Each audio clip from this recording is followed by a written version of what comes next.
borders now are more secure than they have ever been in history.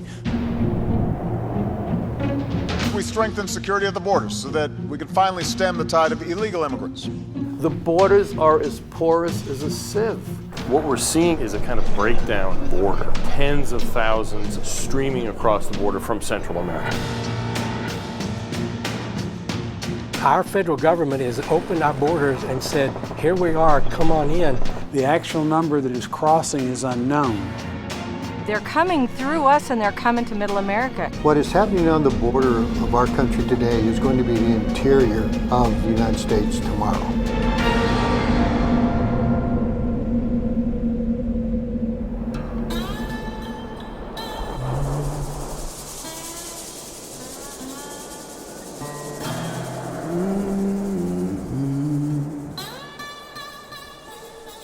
You've seen the news recently. There's chaos right now on our border with Mexico, especially in the Rio Grande Valley, the very southern tip of Texas.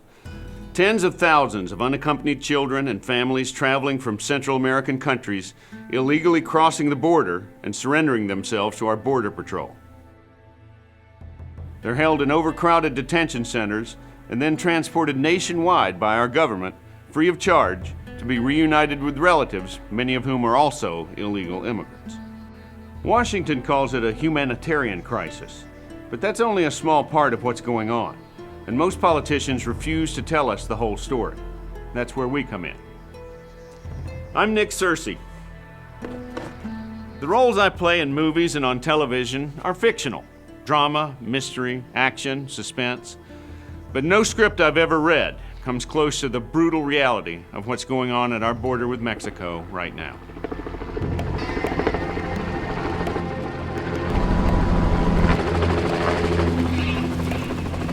The border is nearly 2,000 miles long and is the most frequently crossed international border in the world, with about 350 million legal crossings being made annually. Those aren't the ones that concern us. According to U.S. Border Patrol, last year more than 414,000 people, many from countries other than Mexico, were apprehended trying to illegally enter our country. In reality, that represents only a fraction of the number who actually made it through. The real number is unknown. Plus, in one 6-year period, more than 17 million pounds of marijuana was seized. And since 1998, over 6,000 bodies of those who didn't make it across have been discovered. The images you've seen on the news are meant to divert attention away from the realities of our unsecured and unprotected border. We wanted to cut through the fog hanging over this problem. So we went to the border, and we saw for ourselves. This isn't just about children. Far from it. There is a border crisis, and you need to know the truth about it. Our camera crew traveled with law enforcement officers, sheriffs, and Border Patrol agents from Texas to Arizona.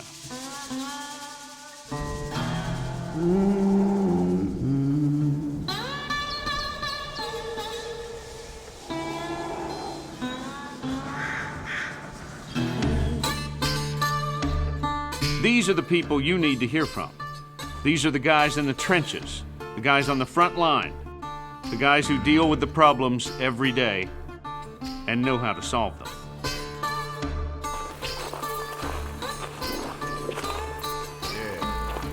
Who's going to solve the crime along the border? Who's going to solve the rapes along the border? Who's going to go out there and pick up bodies from the lake when someone drowns trying to cross that river? U.S. government is not going to do it. U.S. government has already said that's a local responsibility. At the end of the day, the sheriff's office gets the first phone call. We're responding, no matter what. They don't call the FBI, they don't call the National Park Service, they call the sheriff's office. I am proud to be a law enforcement officer and have served my country and my county for 30 years. I have worked among great men and women who have done the same thing and had a real servant's heart to protect people in this country.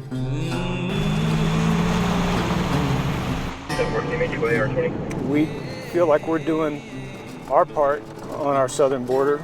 We have limited resources and limited personnel. But we're not going to put up any excuses. We're going to get out here and we're going to do what it is that we do. One driver, one possible IA passenger seat. As soon as we pulled him over, he popped up in the back seat. Looked like he wanted to run. Where does he claim he's from? We take our laws and the rights of our citizens very, very serious.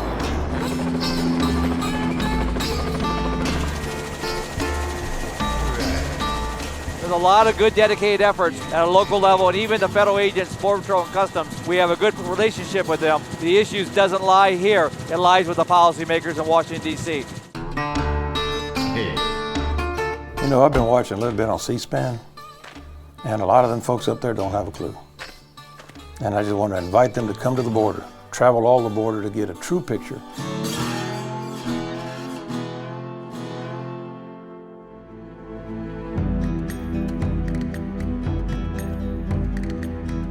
People were getting kidnapped, taken back to Mexico.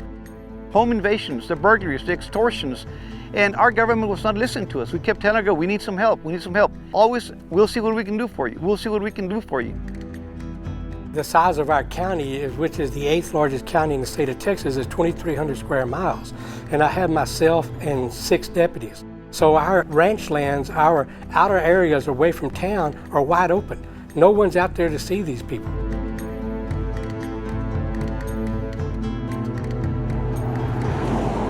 One of my deputies has a vehicle stopped that has what we call one-on-one, a U.S. citizen driver and an illegal alien in the vehicle that he's probably smuggling into the United States. All these county sheriff's departments are underfunded, they're undergunned. They are expected to help control illegal aliens across the border. That is not supposed to be their job.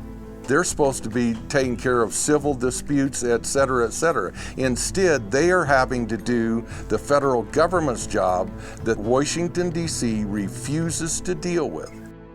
Washington has created a wide open border by refusing to enforce existing laws and by creating magnets that draw more illegal immigrants. Sheriffs and Border Patrol agents often have vast territories to cover. No one has anywhere near enough manpower to patrol it all. And the fence? The physical barrier into our country? In most places, it is little more than a joke. Some fences that are put up couldn't even keep a cow out. Other parts of the fence where it looks nice to the public, there's no one there watching it. We have a fence here that was put in, I want to say 7-8 years ago, and it runs a length of about 2.8 miles or something like that. So people just walk around it. It turns into a barbed wire field fence, 5 foot tall. Border Patrol agents are stationed few and far between, often concentrated in bigger cities, hampered by a lack of resources and demoralized by directives from the administration that force them to break our laws, violate their oaths, and even prevent them from defending themselves when attacked.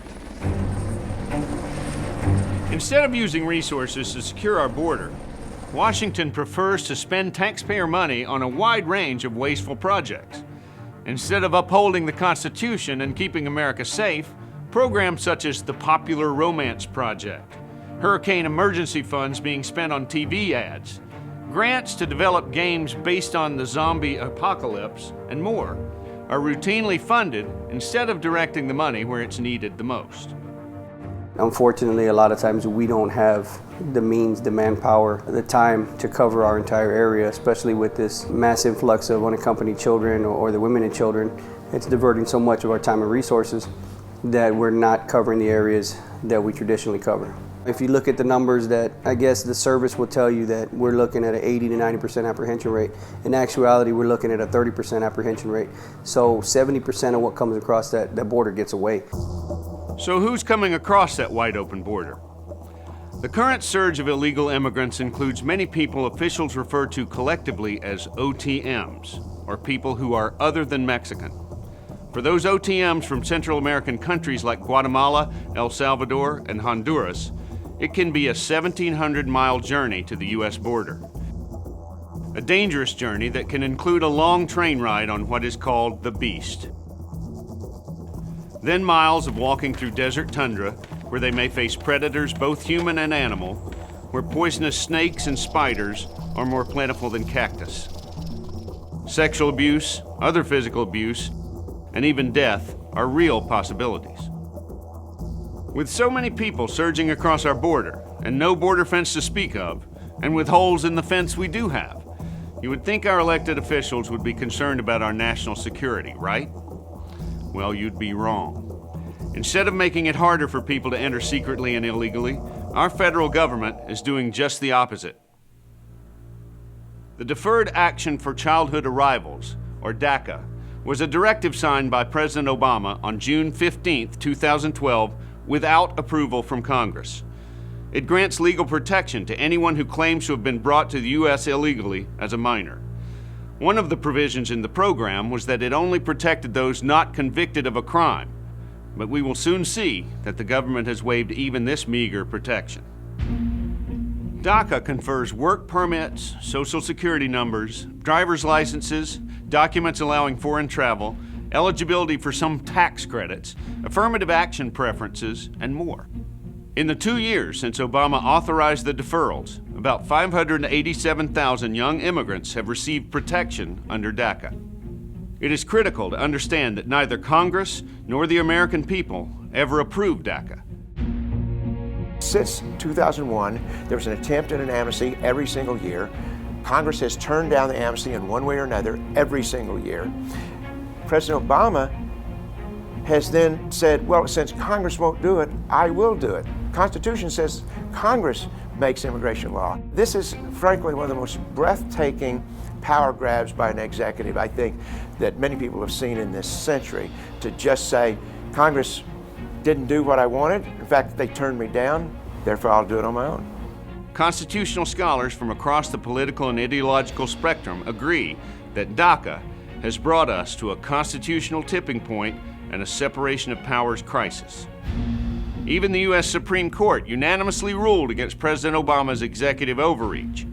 Unfortunately, none of this has slowed his unconstitutional actions. Yet another example of this lawlessness is the administration's effort to twist a 2008 anti-human trafficking law in order to allow the hundreds of thousands of children and teenagers who entered the U.S. illegally to jump the line and stay in America.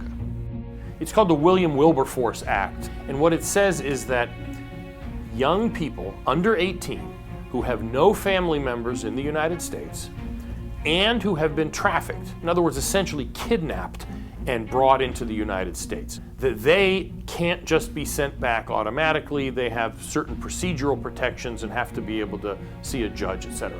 So instead of being returned immediately, this law is being interpreted to require the Border Patrol officers to turn them over to the Health and Human Services officers, who then look for somebody to take them. They're told to come back to court at a given time and decide whether they should be deported or not. We're talking about people who are being put on buses, dropped off at stations, on commercial airliners, and we don't even know where they go to. You know, I'm really concerned that the processing is not being done. In one situation in San Diego recently, 40 names were called and none of them showed up. One of the reasons we're so concerned about moving these people around the country and relocating them, they claim it's only for maybe 35 days or for a short period of time. But what has happened is, in effect, they are being given a temporary protected status. That means to us, they're here permanently. The political narrative of this administration is that they are refugees, and therefore, somehow or another, regular immigration law shouldn't be applied to them. The President of the United States has essentially sent out an advertisement that if you can get into America, you get to stay. And people certainly believe that once they come to the United States, they're going to get amnesty, they're going to get assistance, they're going to get an open arms reception. Once we apprehend somebody, once we arrest somebody, it's taken from our control. It's given to ICE and ultimately Health and Human Services, and they just do whatever they're going to do, and there's nothing we can do about it. And it doesn't seem like they actually have a grasp on the severity of this situation. The border is more secure now than it has been ever.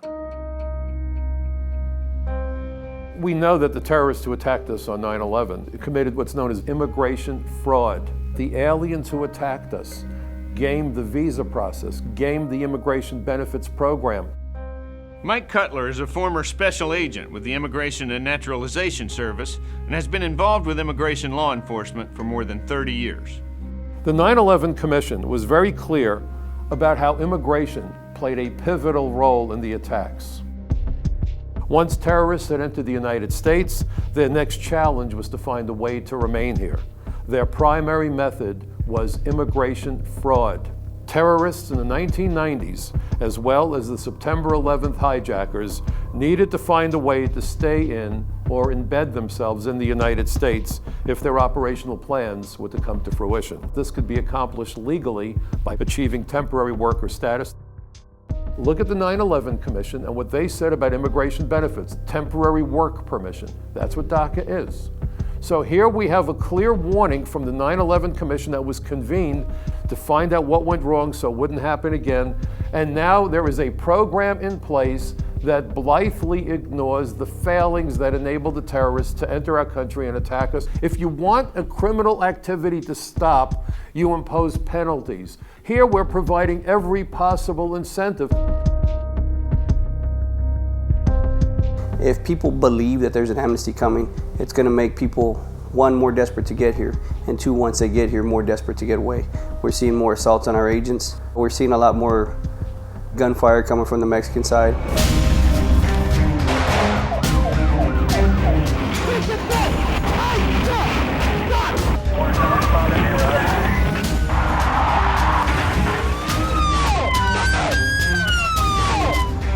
One fact that the politicians and news media aren't telling the American people is that illegal immigrants from more than 75 countries have also been identified, including Syria, Albania, Yemen, China, Egypt, Pakistan, Somalia.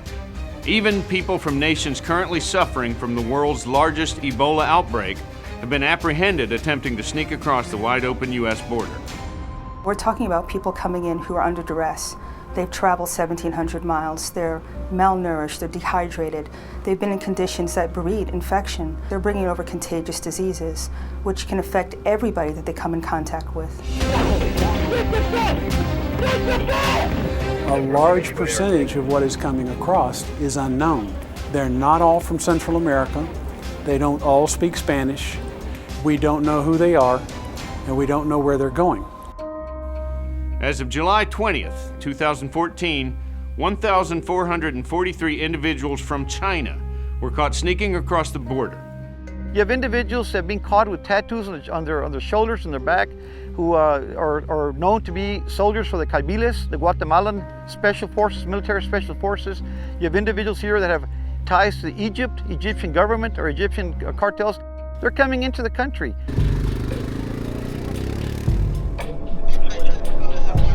The drug cartels take advantage of presidential directives like DACA that invite people to illegally come across our border. The cartels are controlling who comes over the border and where they come across. There's nothing saying that these people coming across couldn't walk across the bridge, and it would probably be easier for them. They wouldn't have to go through the mess they go through. On top of that, it's not illegal to present yourself for asylum at a bridge as opposed to entering illegally into the country. These guys don't have a choice. The cartels tell them, you're going to cross here, you're going to cross this river, and this is just where you're going to do it, knowing that it's going to tie up the Border Patrol, so we can't cover these areas where they're bringing drugs across simultaneously. These cartels are very complex, they're very deadly, they're very dangerous. We know that they live on the border, they have a product, and they'll do anything they can to get that product through. And once you get across that fence, it's wide open.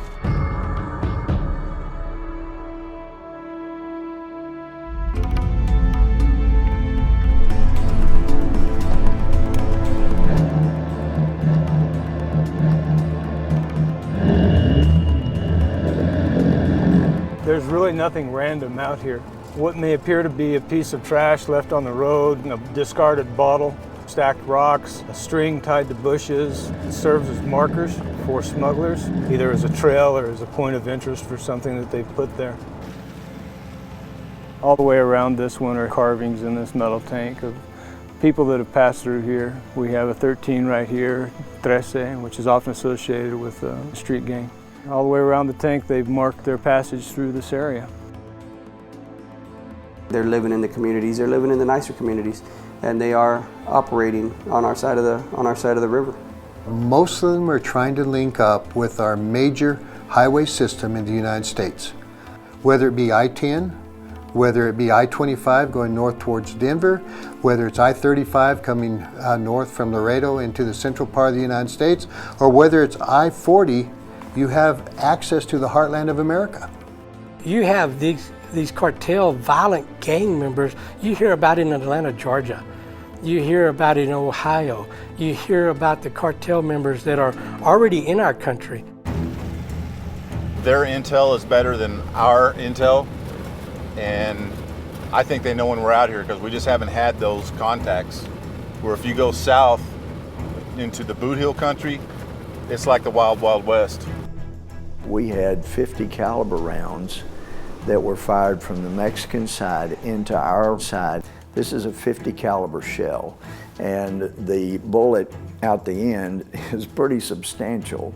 If you see, so if somebody fires one of these, they don't mean for you to get near the river where they are. They have no compassion. They don't care who they're messing with. It doesn't matter if you're Hispanic, if you're white, if you're whatever, it doesn't make any difference. If you take your money, they own you, and if you work for them, you do what they say, and if you don't, you're gone. It's bad enough that the cartels pose such a huge threat on the border and that people think they can get a free pass into the country at any time they want to. But as you've seen, what's even more troubling is the fact that our own government is making the problem worse. This area we're at right now is one of what the federal government calls a protected area. They opened up the fence wide open during our rainy season. They're afraid that the water pressure will damage the fence.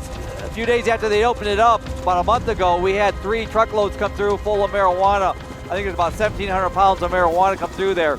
These are very vulnerable spots. This is a Mexican truck that backed up to these openings to smuggle bundles of marijuana through for mules, and then he got stuck trying to get out. The minute it rains, it's ollie ox in free. Everybody load up in vehicles and head for the big cities because nobody's gonna stop you. Right behind me is a marker. It's an international marker. That separates the United States and Mexico right there. Just past that marker is Mexico. And we've been here now for some time. It's 2 o'clock in the afternoon. As we can see, we've had nobody come to check to see what we're doing. You can see the way up here, nothing has happened. You know, it's the open border. We're trying to secure this border, and at the same time, they're cutting the agents' hours. If you're creating gaps in our coverage, obviously that's when people are going to cross because they know when we're coming on, they know when we're going home. Who is the real problem? Is it the person that's bringing the drugs across the border, or is it the administration that's helping them do it? It puts the local people in a very bad position. I've been dealing with this for 24 years. Because of lack of border security, 50% of my time on this ranch is spent fixing things or checking to make sure everything is okay. As far as you can see, we're looking at Mexico. We don't have anything delineating our border between the two countries. People can bring anything, any numbers of people carrying anything they want across right here. There's absolutely no barrier at all. Our border's on fire, and Washington is just sending us gasoline. The story is the same, from Texas to California. Pick any county that's right on the border or even close to it. Money spent elsewhere on frivolous government projects is money not spent trying to keep the border safe and secure. The bottom line is that without manpower and resources, law enforcement officials need help. Brooks County is 70 miles north of the Rio Grande River. It's home to the Texas Border Patrol Station near Falfurrias, located on U.S. Highway 281, one of the main corridors in South Texas used by illegal immigrants and narcotic smugglers. This is Falfurrias checkpoint. This checkpoint is one county in from the border. This is the #1 checkpoint in the nation for illegal alien apprehension, drug confiscation, and right now 82% of the traffic they catch are OTMs other than Mexican. It's probably the busiest in the Southwest Corridor, for sure, and probably in the top 10 in the country as far as vehicles with narcotics or vehicles coming up with undocumented persons. Not only do you have people trying to circumvent that checkpoint, but you also have your drug smugglers doing the same thing. This is the last checkpoint from the Rio Grande Valley north. If you get past this checkpoint, you're on your way to Houston and then to everywhere USA. To avoid detection and apprehension, the smugglers will drop off their human cargo south of the checkpoint on 281. Then they'll lead their groups around the checkpoint on a treacherous journey over private property comprised of heavy brush and soft sand. When they reach their pickup point, they change clothes and reunite with their drivers to ride north. When they get north of the checkpoint, about this area is where they get back on the highway and get picked up. And they have to get through private property fences like this one. They can climb over or they can crawl under. We're in the drop-off zone right now. For the next 12 miles on this side of the highway and to some extent on the other side, the fences are completely destroyed. This is all private property, it's all a big ranch country. This guy fixed this fence 2 years ago, and within a week it looked just like this. I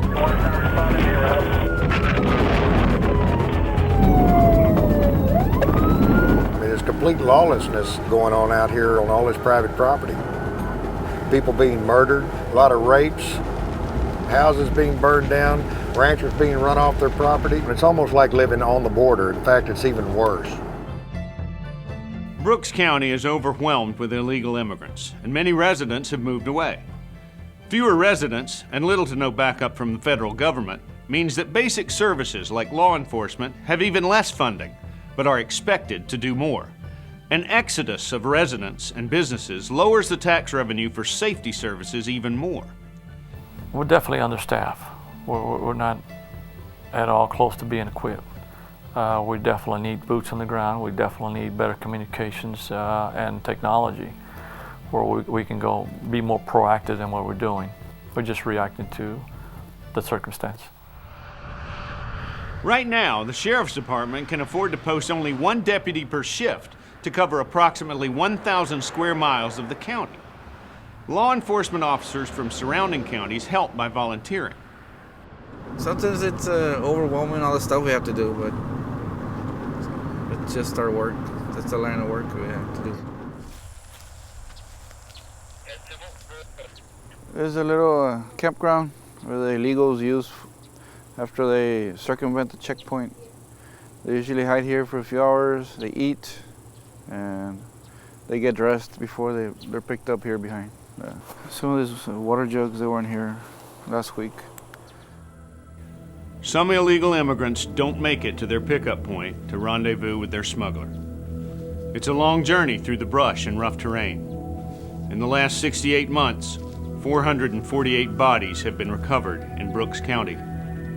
Many more go undiscovered. Our vegetation is thick to where if you walk within the vegetation, you're not going to really get any type of breeze. You're not going to get air. You're going to feel suffocated. A few turnarounds, you're not going to know where you're at. You're going to end up right back in the same place. If you don't know it, if you're not equipped to do it, you're going to have problems. We see the damage it does. We see what this weather can do to you. You think a sunburn on the beach is bad? You ought to see the bodies we pick up. Helping the coroner put a dead body in the bag, it's experience. The smell stays behind you in the back of your nose. The thing about the smell is you don't get accustomed to it because it's always different. Be careful where you step as far as the location, because when the body bursts completely. I stepped on the oil and the oil stuck to the boots and penetrated, and you couldn't get it. You can't get that smell out of the boots, so I had to throw them away. 31 years old, a very good looking young lady in her picture. Not at all as to what she looked like when we recovered her. Her hands were still intact. She still had her wedding ring on. Brooks County is wrestling with a very serious and dire situation.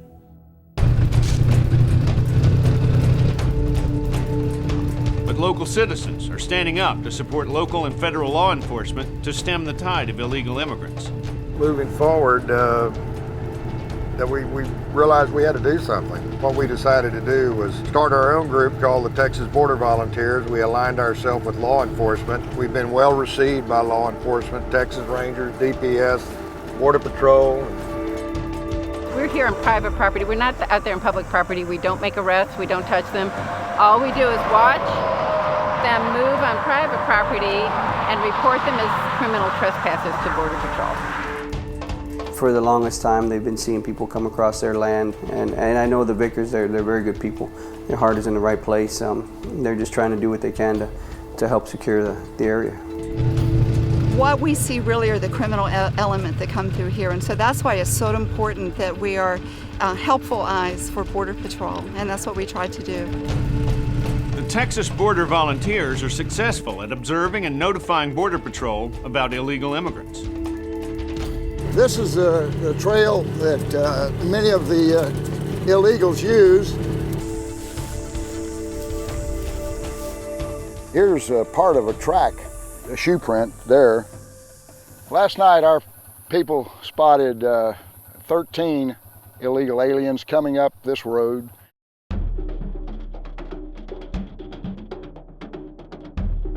And when they got here, they got a little too close. Our people, for their own safety, lit them up. And when they turned the light on, they ran. 7 of those were captured by Border Patrol. And then this morning, we found out that they had captured an additional 5. So meaning that 12 out of 13 were captured. Those that are looking for jobs are giving themselves up as they cross the border. The ones that are coming on up here normally are those that have criminal records, or they're what are known as SIAs, or special interest aliens. Special interest aliens come from countries known to sponsor terrorism.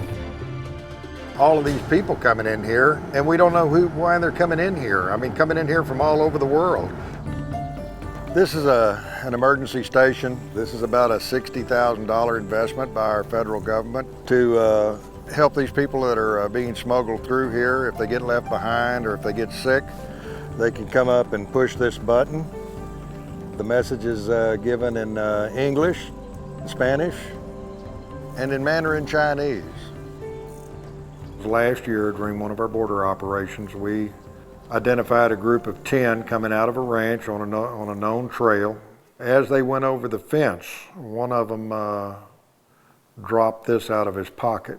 This is an Urdu English translation dictionary. Urdu is spoken in Afghanistan and in Pakistan. It's the national language of Pakistan. A lot of different phrases throughout this book circled and marked, and no question. One of them was communicating with some people from the Middle East, and they got away. The drug and human smuggling in Brooks County is orchestrated by the Mexican cartels, who exact a high price from their human cargo. Many of those people are really indentured servants. They're having to pay off that debt to the cartels for getting themselves being brought into the United States. And they may have to work 20, 30 years to pay off that debt. This is a whole underground profiteering. In Houston area alone, we had 34 illegal brothels open up, and these are being worked by Asian women, Hispanic women. They will often ask, what city am I in? They don't even know where they are. They're really slaves. And somebody is making a lot of money off of these people, and that's the humanitarian crisis. Let me tell you, there's a section of ranch country that the cartels own on the U.S. side. And they don't own it by occupation, they own it by intimidation. The ranchers there will not call the Border Patrol or law enforcement when they see human smugglers with leading groups of humans through their property. The cartels know where their wives shop, and they know where their kids go to school. Some of their neighbors have called law enforcement and gotten a call later in the day or maybe the next day, and that caller will say, if you call the Border Patrol again when you see people on your property, we're going to come back and kill you. And so the cartels control that property, and it's moving north.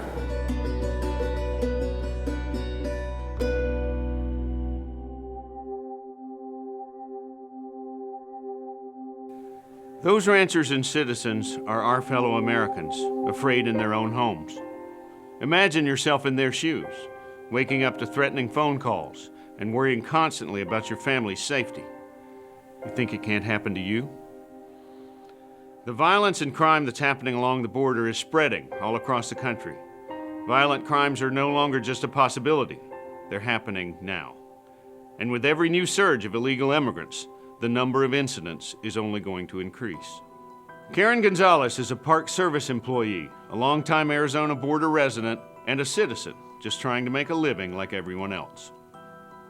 August 28th, 2013, my son and I drove out to Chiricahua National Monument. He was working on the trails, and I was working in maintenance.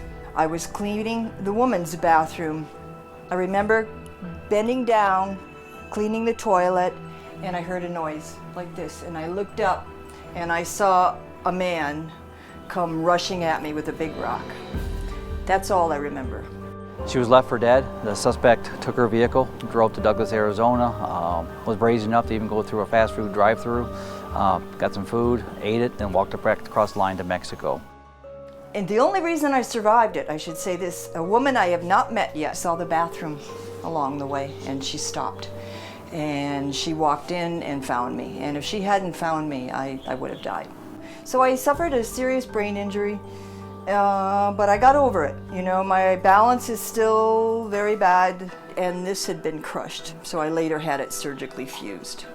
It took us about 4 or 5 months, but through some diligent efforts of some investigators and collaboration with our local and federal law enforcement, we got a match, got identification on a suspect who now is in custody. He was a deported felon illegally in this country when he did the act. Veteran Border Patrol agent Javier Vega was shot and killed in front of his family while they were fishing. His murderers were 2 illegal immigrants who had been arrested and even deported a combined total of 6 times. Our unprotected borders allowed them to return again and again. This illegal alien was fined $330 before it happened, you know, and there wasn't a problem until this point. And now, oh, okay, now we need to do something. Well, we should have cut this off before. The guy had weapons charges before. He had robbery charges before. These guys were criminals. They weren't just immigration criminals. These guys were criminals before this happened, and we let it go to a point where ultimately one of our agents paid the ultimate price. Near Portland, Oregon, a 19-year-old woman ran over and killed 2 children and fled the scene. The woman has temporary permission to be in the country because of President Obama's DACA program, Deferred Action for Childhood Arrivals. She was convicted of felony hit and run, but was not sentenced to jail and not deported, even though under the DACA guidelines, she should be deported now that she's been convicted. South Omaha, Nebraska. Louise Solomon was 93 years old. On July 20th, her daughter helped her into bed. By mid-morning on the 21st, she had been brutally beaten and raped by a 19-year-old illegal immigrant itinerant roofer.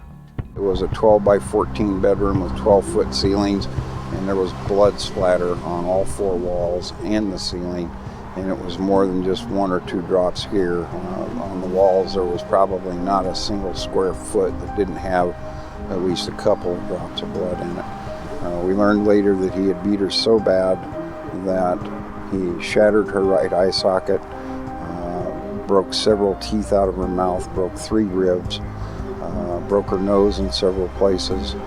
3 days later, Graham succumbed to her wounds and died. In May 2014, Marianne Mendoza got a call about her son, police officer Brandon Mendoza. Brandon was an incredible human being. He just lit up a room when he would walk in. He was driving home from work, and this man was coming the wrong way on that same ramp and hit my son head on. The minute we drove up and I saw all the police cars, I knew it wasn't good, and probably about 5 or 10 minutes after me arriving there, my son passed away. I started Googling this man's name who killed my son, and he had been convicted of crimes in 1994 up in Colorado. Then they were lenient on him. They dismissed assault, burglary, leaving the scene of an accident. They spent no jail time whatsoever, was just released to go back out and do it again. 1 month after her son was killed by an illegal felon, she wrote President Obama a letter. President Obama, as a tax-paying, law-abiding citizen of the United States, I want my voice heard on this issue. I'm furious that the federal government allowed this criminal to stay in this country and kill my son. He was an icon with the City of Mesa Police Department. He was instrumental. I'm doing this for his honor, because he would have done this for somebody else had it happened to them. And I'm not going to allow it to be another statistic. He was too important to too many people. The silence from Washington in answer to her concerns speaks volumes. No one is exempt from this kind of violence by illegal immigrants. Thank goodness there are some people who will never let us forget about those who have been victims of crimes committed by illegal immigrants. Maria Espinoza is the director of the Remembrance Project. Her organization honors and remembers Americans who have been killed by illegal immigrants. The Stolen Lives quilt is a visual memorial for the victims. It also helps raise awareness about what is taking place and how egregiously our legal citizens are being treated. It's a powerful reminder about how our fellow citizens could have been protected, but were not. It is, all Americans, black, white, rich, poor, mom, dad, a 5-year-old, 2-month-old baby. It's not discriminating. There is a huge price to be paid for us not enforcing the law. When the law enforcement encounters someone who's unlawfully present in America and they simply turn them loose, or they turn a blind eye and decide that they're not going to process the law against them, and that individual goes along and commits, it could be negligent homicide, vehicular homicide, could be manslaughter, second-degree, first-degree murder, then there's an American that goes to their grave. And we don't see that somehow as the price for not enforcing the law, but it is. Obama was speaking in Texas. As I listened to the newscast and realized he refused to go down to the border, it made me mad thinking he's just not in touch with reality. And unless he goes down there and sees this with his own eyes, and sees the grief and sees the hurt that this sort of problem has caused individuals, he has no clue what this is all about. The presidential oath of office says the president will preserve, protect, and defend the Constitution. Article 4, Section 4 of the Constitution states, "The United States shall guarantee to every state in the Union a republican form of government, and shall protect each of them against invasion and against domestic violence." If the President of the United States can be disrespectful for the law, why should not some illegal alien crossing the border? There are dozens of immigration laws on the books already that are not being enforced or implemented by the Obama administration. The Secure Fence Act of 2006 required 700 miles of double-layer fencing along the southwest border. It passed overwhelmingly in the Senate, 80 to 19, including with the support of then-Senators Obama and Biden. According to U.S. Customs and Border Protection, only 36.3 of the 700 miles of double-layer fencing have been constructed on the southwest border to date. 8 laws have been passed requiring a biometric system to track when and whether a foreign visitor with a temporary visa leaves this country. 40% of illegal immigrants have overstayed their visas. Now, you've seen how the lack of enforcement of even our current laws has allowed illegal immigrants to bring violence into our country. Unfortunately, that's only the tip of the iceberg. One thing that people don't think about when they're looking at the surge of all these people coming up, those children are going to have food stamp benefits, Medicare, Medicaid expenses. You're going to have school expenses, and since they don't know English, you're going to have non-English teaching expenses. That's draining your educational system. That's draining your defense, attorneys. That's draining your public schools. That's draining just about everything you could possibly think of. You have more people going on welfare. You have more people needing assistance. When you bring in massive numbers of people and you put them on welfare, that means that national debt continues to go up. More people are dependent upon government than are contributors to government. The president has put us in a power dive into the third world. The government data shows that since the year 2000, all of the growth and jobs in this country have gone to foreign-born. Millions more Americans have turned 18, have been added to the workforce. There's not been one extra job for Americans since the year 2000. We don't have a shortage of workers, we have a surplus of workers. We have a shortage of jobs. It's not in the national interest to bring in huge numbers of workers at a time when wages are falling and jobs are hard to get. And Peter Kirsanow, who's a member of the U.S. Commission on Civil Rights, he has made clear in repeated articles that immigration, as they are planning and they have proposed, will hurt African Americans the most. Illegal immigration has a disproportionately negative effect on the employment and wage levels of low-skilled Americans, specifically Black Americans. So the last thing we should be doing is doubling the number of people coming into the country to take jobs, allowing us our lawful system of immigration to collapse. The rule of law coincides with being a humanitarian, but understand that the humanitarian instincts have to care for Americans first. We can't take care of our own people if we keep on driving down the wages and displacing American workers. It is intentionally turning America into a third world country. And you look at other things that are happening in the political element, like health care, the control of our public lands, interference with enforcing the immigration laws. It is done in violation of law. That's turning America into a lawless country. And since we're a country of laws, that is turning us into a failed state. We haven't even begun to scratch the surface of the ways an open border will fundamentally and negatively transform our country.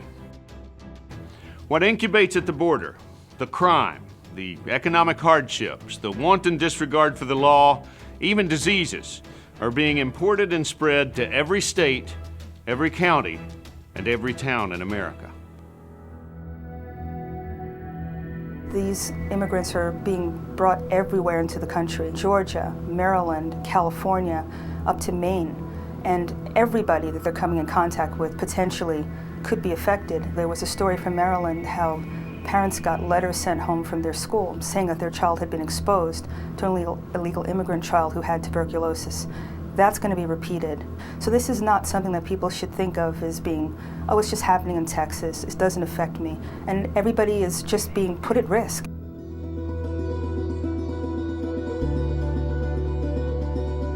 A country's borders are its first and last line of defense. First and last line of defense against aliens who are involved with criminal activity, terrorism activity, also people with dangerous diseases. The impact is nationally. The cost to our communities is national. The cost to the economy is national. In law enforcement, especially along the border, we've seen a lot of these things happening, and the trend is moving inward into the inner part of the country. When we see those kinds of things happening here, there's no reason to believe they're not going to happen elsewhere, and those things are moving further into the communities in our inner cities and everything else. And the things that we've dealt with here for years, it's definitely going to become worse. Either we come to the conclusion that America's national security is the priority, or we will face dire consequences. On 9/11, when that attack took place, and the ashes landed on my home, and my neighbors came out crying, this gets me to this day. Because they didn't know where their wives or their children or their parents were, and they never saw them again. I knew in my heart that I had testified before Congress 4.5 damn years earlier, and they did not listen. And here we are being warned about ISIS, being warned that there's a clear and present immediate danger. Politicians from both sides of the aisle telling us that the solution to massive illegal immigration is to provide lawful status and identity documents to people who snuck into the country, whose true identities can't be determined. What could possibly go wrong? You've taken an oath to defend the country, defend the Constitution, and defend Americans. Because illegal activity is condoned, outlaws are not punished, our border is wide open, our identity is disappearing, our national autonomy has disappeared. A nation without borders is not a nation. And that's what we're becoming here on our southern border. Everybody needs to take it seriously. We know because we've been here on the front lines for lots of years. But we are here to tell you that live in Middle America, it is coming to you. And until it affects your children, and when it does, it might be too late. So you'd better wake up right now, because this is an issue that is not going to go away. Washington's promise to illegal immigrants is a life in America without consequences, and that's simply not the truth. What we are seeing on our border today is neither moral nor compassionate. It is neither moral nor compassionate to encourage parents to send their children off to embark on a life or death trek with an uncertain future. It is neither moral nor compassionate to put children at risk of bodily injury, disease, or possibly even worse, life as a gang slave. It is neither moral nor compassionate to put our own hardworking American families at such risk. This young Honduran woman was brought to the border by a human smuggler. She couldn't keep up with the others, abused by the environment, ripped by the mesquite, and dehydrated. So she was simply left to die.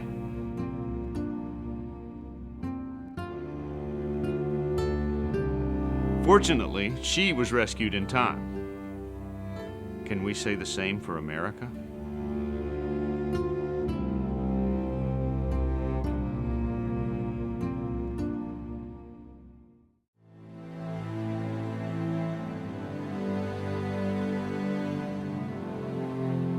There is no place on earth like America. My father came here, 60 years ago, started from nothing, had his child go to Princeton, become a doctor, and I'm sitting here talking to you. And it couldn't happen anywhere else. And I wouldn't want to live anywhere else. And if we let this slip away, then we're going to regret it. When I got here in America, I had $75 in my pocket.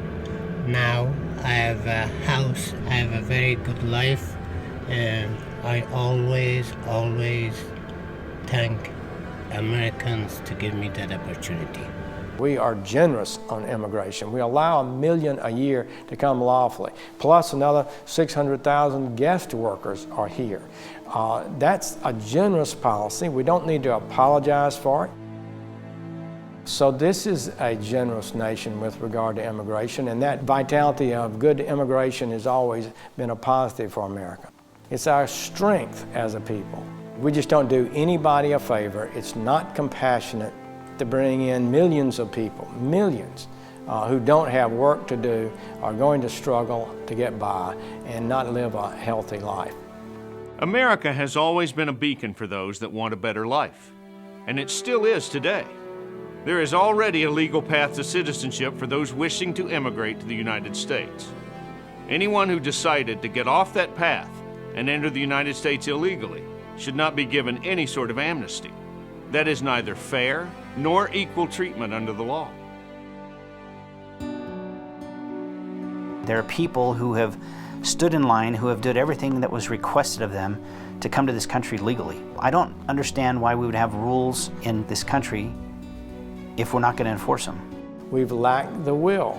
We always get close to taking the final step, but we never take the final step that closes the loop, that ensures accountability and enforceability. We have to enforce the laws that are on the books. We have to allow the people who are responsible for immigration, Border Patrol, ICE, HSI, those organizations have to be able to do their job in accordance with the law and not just political policy. If you're really serious about shutting down the border, then fund local law enforcement. Local law enforcement knows who's involved. Local law enforcement knows the area. If we enforce the laws that we had, if we did 100% detention, 100% removal, this would stop, and we know it would stop because we've had this in the past. In 2006, we were getting hit with record numbers of people coming in from countries other than Mexico, and we were apprehending them, we were releasing them on their own recognizance, never to come back. And then we put into what was called an expedited removal, where it was 100% detention, 100% removal. Literally in 3 days it dried up. Once word got back to the home country that we're not going to release you, it was like turning off a faucet. People just stopped coming. It starts with our borders, it continues with interior enforcement, and it's about sending a very clear message to people around the world. We are a country of laws. We are serious about our laws, and there will be consequences for those people who don't abide by those laws. It's not about being left or right, but about being right or wrong. We've been there when the Republicans had control of the White House. We've been there when the Democrats have had control of the White House, and nothing has changed to help us on the border. This is not a red issue. and it's not a blue issue. It's a red, white, and blue issue. America is facing serious problems. Our families are facing serious problems. It's not going to be fixed unless we force the issue. It's up for us to find our voices and use them. The fundamental question, do you stand with America? Do you stand with Americans? It's really very simple. Millions of people immigrate to America because they believe we have something that their home countries do not: freedom, equality, and security. But the brutal truth is, that's all slipping away. We increasingly inhabit a world in which America does not protect its citizens' lives and property from invasion and destruction, where the president makes up his own rules and laws without going through Congress, and where the government ceases to apply the laws equally and without bias. And that's a very scary world. Just ask the ranchers that are living this reality today. However, with your help, we can ensure that America lives up to its promise. Whether you are native-born or a legal immigrant, you will be secure in the knowledge that our borders are protected, our laws are enforced, and freedom is cherished. It is critical that all of us pick up the phone as soon as possible and call our representative and our senators and tell them to secure the border, enforce our laws, and oppose amnesty for illegal immigrants. Help us keep the momentum going in the right direction by going to borderstatesofamerica.com, where you'll find more actions that you can take today. It's going to take all of us making an effort together to get this done. This is the best country in the world. Let's keep it that way. For you, for your children and your grandchildren, and future legal immigrants, all of whom hope to achieve their American dream. I'm Nick Searcy. Thanks for joining me.